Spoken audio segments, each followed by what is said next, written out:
A invasão russa ganhou um novo cenário em 2024, quando a Ucrânia ficou sem artilharia, retraiu suas forças, mas um pacote de ajuda de 61 bilhões de dólares dos Estados Unidos passou na Câmara dos Representantes e no Senado americano, para finalmente empurrar os militares ucranianos para a linha de frente. Para os exaustos artilheiros ucranianos que retêm as forças russas perto da cidade de Kupiansk, no leste do país, o pacote de ajuda dos Estados Unidos é uma tábua de salvação e potencialmente um divisor de águas, embora isso possa levar algum tempo. Depois de 6 meses de disputas no Congresso, o projeto de lei de ajuda militar e econômico de aliados e parceiros, avaliado em 95 bilhões de dólares, deve oferecer 64% deste valor aos ucranianos, em torno de 61 bilhões de dólares. O projeto circulou no Senado e, posteriormente à sua aprovação na terça-feira, foi assinado pelo presidente Joe Biden em caráter de urgência na quarta-feira, 24 de abril, visando reabastecer os estoques criticamente baixos de projéteis de artilharia e defesas aéreas de Kiev. O influxo de armas deverá aumentar as chances de Kiev evitar um grande avanço russo no leste, mas Kiev ainda enfrenta escassez de mão de obra no campo de batalha, enquanto persistem questões sobre a força das suas fortificações ao longo de uma extensa linha de frente de 1.000 quilômetros repletas de armadilhas. A Ucrânia tem lutado contra a agressão da Rússia desde que a ajuda militar americana praticamente secou no final do ano passado, sofrendo em particular de uma escassez cada vez mais grave de artilharia. Os seus militares perderam muito espaço ao longo dos meses, como a Avdiivka no Donbas, em fevereiro, e estão agora sob pressão em Chasiv Yar. As forças de Moscou conseguiram superar Kiev numa proporção de pelo menos 5-1, subindo para 10-1, o que significa que a artilharia ucraniana tem sido cada vez mais incapaz de impedir que as forças russas se concentrem antes dos ataques terrestres. A escassez foi tão grande que alguns artilheiros ucranianos relataram que foram reduzidos a disparar granadas de fumaça para assustar os russos porque não tinham mais granadas. Ao mesmo tempo, a Ucrânia tem tido falta de defesas aéreas e antimísseis, expondo seus civis a um perigo crescente. A Rússia passou a atacar agressivamente as centrais elétricas ucranianas, destruindo 2 na região de Kharkiv em março e outra ao sul de Kiev no início deste mês. A eletricidade racionada por algumas horas por dia em Kharkiv, uma cidade de 1,3 milhões de habitantes. E há uma ansiedade crescente de que o sistema energético possa não conseguir dar conta na situação, especialmente no próximo outono e inverno. Após a aprovação do projeto pelo Senado e agora com a assinatura do presidente Biden, tornando lei, quando essas armas começarão a chegar ao campo de batalha? De acordo com Dan Sabag, funcionários do Pentágono indicaram que estavam preparando um pacote inicial para aprovação pela Casa Branca e envio imediato à Ucrânia após a assinatura do presidente Biden. Os primeiros movimentos devem ser observados, provavelmente de artilharia e de defesa aérea. Algumas munições foram armazenadas antecipadamente na Europa e poderão estar em movimento dentro de 1 ou 2 semanas. No entanto, os especialistas alertaram que levará algum tempo até que qualquer diferença seja sentida. Podem levar semanas até que vejamos efeitos significativos no campo de batalha. Outro ponto é a indústria e logística europeia.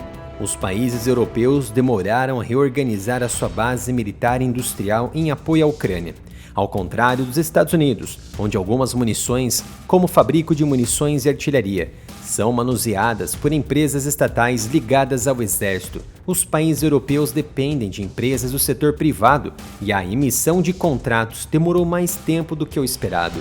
Mas a preocupação sobre se e quando os Estados Unidos reabasteceriam a Ucrânia acelerou a atividade.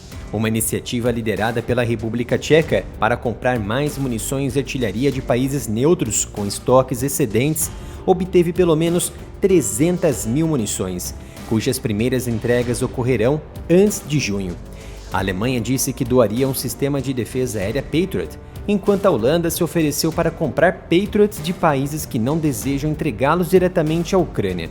Com essas movimentações, quando o impacto dessa ajuda será sentido. Para quem não sabe, fui penalizado pelo YouTube, mas você pode ajudar no meu trabalho contribuindo com um Pix ou se tornando um membro do canal.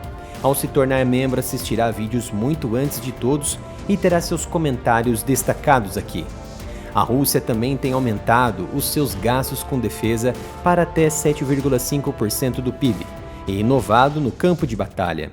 Moscou está utilizando cada vez mais bombas planadoras rudimentares, mas mortíferas, lançadas do ar para devastar a linha de frente, a distâncias que Kiev não consegue combater. E os soldados ucranianos relataram que um número cada vez maior de drones vem sendo utilizado contra eles. Com os novos auxílios no futuro, os especialistas não esperam que a Ucrânia inverta a posição no campo de batalha neste ano. O ponto principal é que este auxílio, que os americanos chamam de financiamento, provavelmente só poderá ajudar a estabilizar a posição ucraniana neste ano e iniciar os preparativos para as operações mais profundas só em 2025. O cronograma não é favorável para aqueles que torcem por uma virada no conflito ainda neste ano. O Ocidente constantemente deturpou os sinais e sintomas da crise ucraniana na batalha, dizendo que a Rússia estava sofrendo muitas baixas, recuando e entrando no processo de falta de armamentos. Mas a realidade é o oposto. Caso as condições da Ucrânia fossem positivas, os políticos americanos e ucranianos jamais estariam implorando por mais auxílios visando mudar o cenário de batalha. Esse verbo mudar significa muitas coisas, menos ganhando a guerra contra a Rússia. De fato, o auxílio bilionário americano deve esquentar a indústria americana, asiática e europeia para produzir o que há de melhor e necessário nos momentos iniciais e urgentes para as forças armadas ucranianas no fronte de batalha. Além disso, os estoques levantados pelos europeus e os já existentes nos Estados Unidos que estão dentro da Europa, prontos para serem despejados na Ucrânia, fornecerão tempo suficiente para a indústria interna europeia se remodelar, aumentar a produção e obter o máximo de produtividade. Em paralelo a essa injeção de financiamento americano na indústria interna própria e europeia, vamos observar, a partir deste momento, a ascensão da economia desses países envolvidos, que aproveitam a oportunidade da guerra para lucrar mais e mais, e assim preparar as suas indústrias bélicas em caso de um grande conflito, uma grande guerra no futuro, cabendo aos governos apenas um ajuste econômico de um estado econômico de transição e alerta e preparativos para um estado econômico de plena guerra. De fato, uma guerra continental ou pior, mundial. Como já sabem, fui penalizado pelo YouTube. Conto então com o seu apoio em meu novo canal, o canal Analytics. Deixei um link aqui nos comentários do vídeo. Se inscreva e ative as notificações.